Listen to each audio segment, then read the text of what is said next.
Hi welcome to Lincy's link. എല്ലാ കൂട്ടുകാർക്കും ലിൻസീസ് ലിങ്കിലേക്ക് സ്വാഗതം. സി പ്ലാന്റിനെ കുറിച്ചുള്ള കെയറും അതുപോലെ തന്നെ അതിന് മെയിനായിട്ടുണ്ടാകാറുള്ള കേടുപാടുകളും എന്തൊക്കെ പെസ്റ്റാണ് അറ്റാക്ക് ചെയ്യാറുള്ളതെന്നും അതെങ്ങനെയാണ് പ്രൊപ്പഗേറ്റ് ചെയ്ത് പുതിയ പ്ലാന്റ്, അതായത് വെറും ഇല നുള്ളി വെച്ച് കഴിഞ്ഞാൽ നമുക്ക് ഈ സി പ്ലാന്റ് പ്രൊപ്പഗേറ്റ് ചെയ്ത് പുതിയ പ്ലാന്റ് ആക്കാൻ പറ്റും. അതിനെപ്പറ്റിയുള്ള ചെറിയൊരു വീഡിയോ ആണ് ഇന്ന് നിങ്ങൾ കാണാൻ പോകുന്നത്. അപ്പോൾ വീഡിയോ അവസാനം വരെ കാണുക. പിന്നെ ലിൻസീസ് ലിങ്ക് ഇതുവരെ സബ്സ്ക്രൈബ് ചെയ്തിട്ടില്ല എങ്കിൽ സബ്സ്ക്രൈബ് ചെയ്യാനും മറക്കല്ലേ. ഈ സി പ്ലാന്റിൻ്റെ ഒരു കാര്യം എന്ന് പറഞ്ഞാൽ നമ്മൾ ഇതിൻ്റെ ഇലയുണ്ടല്ലോ, ആ തണ്ട് വരുന്ന ഭാഗത്ത് വെച്ച് മുറിച്ച് നട്ട് കിളിപ്പിച്ച തൈകളാണ് ഇത്. ഇതിന് കുറച്ചൊരു സമയമെടുക്കും, പക്ഷെങ്കിൽ 100% സക്സസ് ആയിട്ടുള്ള ഒരു കാര്യമാണ് ഈ സി പ്ലാന്റിൻ്റെ ഇല വെച്ച് നമുക്ക് കിളിപ്പിച്ചെടുക്കാമെന്നാണ്. പക്ഷേ ഞാനിപ്പോൾ ഇവിടെ ഒരു 4 ഇലകൾ വെച്ച് കിളിപ്പിച്ചു. ഇത് 1, ഇപ്പുറത്തിരിക്കുന്ന 2, പിന്നെ വേറെ 2 തൈകൾ കൂടിയുണ്ട്. അത് ഞാനൊരു സെറാമിക്കിൻ്റെ ചെറിയ പോട്ടിലാണ് വെച്ചേക്കുന്നത്. അത് ഞാൻ കാണിച്ചാൽ ഇപ്പോൾ ഇത് കണ്ട് ഇലയുടെ അറ്റം ഇങ്ങനെ കരിഞ്ഞിരിക്കുന്നത്. ഇതിൻ്റെ മെയിൻ കാരണം എന്ന് പറഞ്ഞു കഴിഞ്ഞാൽ സ്പൈഡർ മൈറ്റ് പോലുള്ള ചെറിയ ജീവികൾ കണ്ടോ ഈ ഇലയിൽ നിന്ന് തന്നെ കിട്ടി. കണ്ടോ, ഇത് വന്ന് ഇലയുടെ നീര് ഊറ്റി കുടിക്കുക, അത് അങ്ങനെ കരിഞ്ഞു പോയതാണ്. സി പ്ലാന്റ് നല്ലൊരു ഇൻഡോർ പ്ലാന്റാണ്. ലോ മെയിൻ്റനൻസ് ആയിട്ടുള്ളൊരു പ്ലാന്റ്, ഒരുപാട് കെയർ ഒന്നും വേണ്ട. നമ്മൾ വീടിനുള്ളിലും അതേസമയം പുറത്തും വെച്ച് വളർത്താൻ പറ്റിയൊരു ചെടിയാണ്. ഇതിൻ്റെ ഇല നമ്മൾ ഇടയ്ക്കിടയ്ക്കൊന്ന് ഇതുപോലൊരു ഡ്രൈ ആയിട്ടുള്ളൊരു ക്ലോത്ത് കൊണ്ട് തുടച്ചു കൊടുക്കുമ്പോൾ ഇതിൻ്റെ ഇലയ്ക്ക് നല്ലൊരു വാക്സി കോട്ടിങ് പോലെ നല്ല തിളങ്ങി നിൽക്കാൻ ഇത് സഹായിക്കും. ജസ്റ്റ് ഏതെങ്കിലും ഒരു കോട്ടൺ തുണി എടുക്കുക, ഇതുപോലെ അതിൻ്റെ 2 സൈഡും ഒന്ന് തുടച്ചു കൊടുക്കുന്നത് ഒത്തിരി നല്ലതായിരിക്കും കേട്ടോ. കാരണം അതിനൊരു നല്ലൊരു ഷൈൻ കിട്ടാൻ വേണ്ടിയിട്ടാണ് ഇങ്ങനെ ചെയ്യുന്നത്. രണ്ടാമത്തെ ഒരു കാര്യം, ഇതിൻ്റെ വെള്ളം ഒഴിക്കുന്നത് വളരെ കുറച്ച് വെള്ളം മതി ഈ ചെടിക്ക്. എന്നിട്ട് എത്ര ബിസി ആയിട്ടുള്ളവർക്കും വളർത്താൻ പറ്റിയൊരു ചെടിയാണ്. 2 ആഴ്ച കൂടിയിരിക്കുമ്പോൾ വെള്ളം ഒഴിച്ചാലും മതി, ചെടി ഇതുപോലെ തന്നെ നിൽക്കും, ഒരു കുഴപ്പമില്ലാതെ.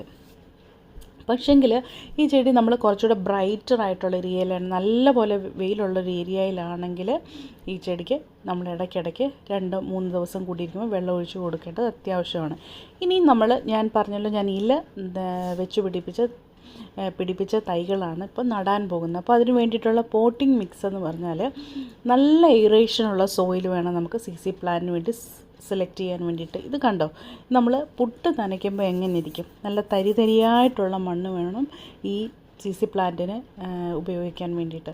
ഇടയ്ക്ക് 2 കല്ലും ഒക്കെ ഉണ്ടെങ്കിൽ ഒരു കുഴപ്പമില്ല, നല്ലപോലെ എയറേഷൻ നടക്കാൻ ചെറിയ ചെറിയ കല്ലുകളൊക്കെ ഉണ്ടെങ്കിൽ നല്ല. അതുപോലെ തന്നെ മണൽ കൂടിയ ഒരു പോട്ടിംഗ് മിക്സ് വേണം ഇതിനായിട്ട് നമ്മൾ സെലക്ട് ചെയ്യാൻ വേണ്ടിയിട്ട്.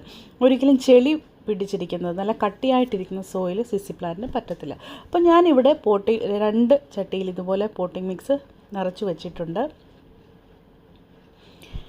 ഇതിലേക്കാണ് നമ്മൾ ചെടി നടാൻ പോകുന്നത്. ഇപ്പം ഞാൻ ഇല കുത്തി വെച്ചതാണ്, ഇത്രയായിട്ടുണ്ട്. ഇതിപ്പം ഞാൻ മണ്ണിൽ നിന്ന് ഇങ്ങനെ പൊക്കി എടുക്കാൻ പോവുകയാണ്. ഇപ്പം നമ്മൾ റീപോർട്ട് ചെയ്യുമ്പോൾ നമ്മൾ ചെടി പിഴുതെടുക്കുമ്പോൾ പ്രത്യേകം ശ്രദ്ധിക്കേണ്ട ഒരു കാര്യം എന്ന് പറഞ്ഞാൽ അതിൻ്റെ വേര് ഒടിഞ്ഞു പോകാനിടയല്ല, അല്ലെങ്കിൽ വേര് പൊട്ടിപ്പോകാതെ വളരെ സൂക്ഷ്മതയോടെ പതുക്കെ വേണം ഇത് നമ്മൾ പറിച്ച് എടുക്കാൻ വേണ്ടിയിട്ട്. അപ്പോൾ ഇതിൻ്റെ അടിയിലൊരു കിഴങ്ങ് പോലെ രൂപപ്പെട്ടിട്ടുണ്ട്. ഈ ഒരു അത്രയും വളരണം. ഒരു കണ്ടോ, നിങ്ങൾക്ക് ഒരു കിഴങ്ങ് പോലെ കാണാൻ സാധിക്കുന്നുണ്ടോ? ഈ കിഴങ്ങ് പരുവത്തിലാവുമ്പോഴാണ് നമ്മൾ ഈ ചെടിയെ റീപോട്ടിങ് ചെയ്യാൻ വേണ്ടിയിട്ട് ഏറ്റവും നല്ലതായിട്ട് എനിക്ക് തോന്നിയിട്ടുള്ളത്. കണ്ട് ഇത്രയും വേര് വന്നിട്ടുണ്ട്, ഒരു വേര് പോലും പൊട്ടിപ്പോയിട്ടില്ല. ഇങ്ങനെ നമുക്ക് മറ്റൊരു പോട്ടിലേക്ക് മാറ്റി നടാവുന്നതാണ്. ഈ ഇല മുറിച്ച് നടുന്ന ഒരു വീഡിയോ ഞാൻ നേരത്തെ പോസ്റ്റ് ചെയ്തിട്ടുണ്ട്. അതിൻ്റെ ലിങ്ക് ഞാൻ വേണമെങ്കിൽ ഇതിൻ്റെ ഡിസ്ക്രിപ്ഷൻ ബോക്സിൽ കൊടുത്തേക്കാം, നിങ്ങൾക്ക് അന്നേരം. ഇനിയിപ്പം ഞാൻ ചെയ്യാൻ പോകുന്ന റീപോർട്ട് ചെയ്യാൻ വേണ്ടിയിട്ടുള്ളൊരു പോട്ടിന് ഒന്ന് ഡ്രെയിനേജ് ഹോൾ ഇടാൻ പോവുകയാണ്. ചെറുതായിട്ടൊരു കമ്പി എടുത്ത് തീയിലൊന്ന് ചൂടാക്കി എടുക്കുകയാണ്. ഇത് നല്ലപോലെ ഒന്ന് ചൂടായി കിട്ടിയാൽ മതി. നമ്മൾ ചട്ടി വാങ്ങുമ്പോഴതിന് ഈ നമ്മുടെ ഡ്രെയിനേജ് ഹോളൊന്നും കാണത്തില്ല. അപ്പം നമ്മൾ ഇതുപോലെ വേണം ചെയ്യാൻ. ഒരു കമ്പി എടുക്കുക, ഒന്ന് പഴിപ്പിച്ചതിന് ശേഷം അല്ലെങ്കിൽ നല്ലപോലെ ഒന്ന് ചൂടാക്കിയിട്ട് ഇങ്ങനെ ഹോളിട്ട് കൊടുക്കുക. ഇങ്ങനെ ചെയ്യുമ്പോൾ നമ്മൾ ചെടിക്ക് ഒഴിക്കുന്ന വെള്ളം ഒരിക്കലും ആ ചട്ടിയിൽ കെട്ടിക്കിടക്കത്തില്ല, എക്സ്ട്രാ ഉള്ള വെള്ളം അങ്ങ് വാർന്നു പോയിക്കോളും. ഇങ്ങനെ ചെയ്യണം. നമ്മൾ ഇൻഡോറിലുള്ള ചെടിയാണെങ്കിൽ കൂടി ഇതുപോലെ അത്യാവശ്യമായിട്ടുള്ള ഈ ഡ്രെയിനേജ് ഹോൾ ഇട്ട് കൊടുക്കണം. അപ്പം ഞാൻ അത്യാവശ്യം ഹോൾസൊക്കെ ഇട്ട് കൊടുത്തിട്ടുണ്ട്. കണ്ടോ, ഇത്രയൊക്കെ മതി. ഒരുപാട് വലിപ്പമുള്ള ഹോൾസ് വേണമെന്നില്ല, വളരെ ചെറിയ ഹോൾസ് മതി. ആ വെള്ളം ഒന്ന് പോകാനുള്ള സ്പേസ് മാത്രം കൊടുത്താൽ മതി നമ്മളിതേപോലെ ചെയ്യുമ്പോൾ. ഇനി ഞാൻ മണ്ണ് ഓൾറെഡി ഞാനിപ്പോൾ നിറച്ച് വെച്ചിരിക്കുകയാണ്.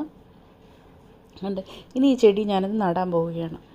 ഇത് കൈ കൊണ്ട് ചെയ്യണമെന്നില്ല, ഒരു ഹോള് പോലെ ചെറുതായിട്ട് എടുത്ത ശേഷം ഈ ചെടി ഇങ്ങനെ നട്ടു വെക്കുക. ഒരിക്കലും ഞാൻ പറഞ്ഞാൽ നിങ്ങൾ കൈ കൊണ്ടൊന്നും ചെയ്യേണ്ട, മണ്ണിലൊക്കെ തൊടാൻ ബുദ്ധിമുട്ടുള്ളവർ ഗ്ലൗസ് ഇട്ടിട്ട് ഇങ്ങനെ നട്ടു വെച്ചാൽ മതിയാവും. കണ്ടോ, ഇങ്ങനെ ഇത്രയേ ഉള്ളൂ. ആ ട്യൂബ് നമ്മുടെ ആ ചെടിയുടെ ആ ഒരു കിഴങ്ങുണ്ടല്ലോ, അത് മണ്ണിനടിയിലേക്ക് ഒരുപാട് അങ്ങ് കുഴിച്ച് വെക്കല്, കുറച്ച് മുകളിലേക്ക് വരത്തക്ക രീതിയിൽ വേണം വെച്ച് നട്ടു വെക്കാൻ വേണ്ടിയിട്ട്. അതുപോലെ തന്നെ ആദ്യം ചെടി നടുമ്പോൾ തന്നെ ഒരുപാട് മണ്ണ് നമ്മൾ ഇടേണ്ട കാര്യമില്ല. ഒരു ചട്ടിയുടെ പകുതിയോളം മണ്ണ് നിറച്ചിട്ട് ഇതുപോലെ നട്ടു കൊടുത്താൽ മതിയാവും. പിന്നെ ചെടിക്ക് ഞാൻ നേരത്തെ പറഞ്ഞാൽ പെസ്റ്റ് അറ്റാക്ക് വരുമ്പോൾ വളരെ നാച്ചുറലായിട്ടുള്ള പെസ്റ്റിസൈഡ്സ് യൂസ് ചെയ്താൽ മതിയോ. ആഴ്ചയിൽ ഒരിക്കൽ വേപ്പെണ്ണ ഒന്ന് സ്പ്രേ ചെയ്ത് കൊടുത്താൽ മാത്രം മതി. അതായത് ഒരു 3 ml വേപ്പെണ്ണ 1 ലിറ്റർ വെള്ളത്തിലേക്ക് ഒഴിച്ചതിന് ശേഷം ജസ്റ്റ് അതിൽ ഒരു തുള്ളി സോപ്പ് സൊല്യൂഷൻ ഒഴിച്ചാലും കുഴപ്പമൊന്നുമില്ല, ഒഴിച്ചതിന് ശേഷം സ്പ്രേ ചെയ്ത് കൊടുത്താൽ മതി. പിന്നെ അതിൻ്റെ ഇലയൊക്കെ ഒന്ന് തുടച്ച് കൊടുത്താൽ മിനുക്കിയൊക്കെ നിർത്തുക. നല്ലൊരു ഇൻഡോർ പ്ലാന്റാണ്. പിന്നെ വെള്ളം കൂടിക്കഴിഞ്ഞാൽ, വെള്ളം ഈ ചട്ടിയിൽ നേരത്തെ പറഞ്ഞ പോലെ കെട്ടിക്കിടക്കുകയാണെങ്കിൽ ഇല പഴുത്ത് തണ്ട് പഴുത്ത് അവസാനം ചെടി തന്നെ നശിച്ചു പോകും. അപ്പോൾ ഇത് നേരത്തെ തന്നെ അതിൻ്റെ തണ്ടിൻ്റെ ഏത് ഭാഗത്ത് നിന്നാണോ പഴുക്കുന്നത്, അല്ലെങ്കിൽ ഇങ്ങനെ ഇല മഞ്ഞിച്ച് വരുന്ന ആ ഭാഗം നോക്കി നമ്മൾ കട്ട് ചെയ്ത് മാറ്റുക. ഇതേപോലെ ചെയ്ത് കൊടുക്കുക. ഇത്രയും കാര്യങ്ങളൊക്കെ ഉള്ളൂ. വീഡിയോ ഇഷ്ടപ്പെട്ടുവെങ്കിൽ തീർച്ചയായും ലൈക്ക് ചെയ്യുക, കമൻറ്റ് ചെയ്യുക, പിന്നെ ലിൻസീസ് ലിങ്ക് സബ്സ്ക്രൈബ് ചെയ്യാനും മറക്കല്ലേ. അപ്പോൾ നമുക്ക് വേറൊരു വീഡിയോയുമായി വീണ്ടും കാണാം. Till then take care friends. Bye. See you next video.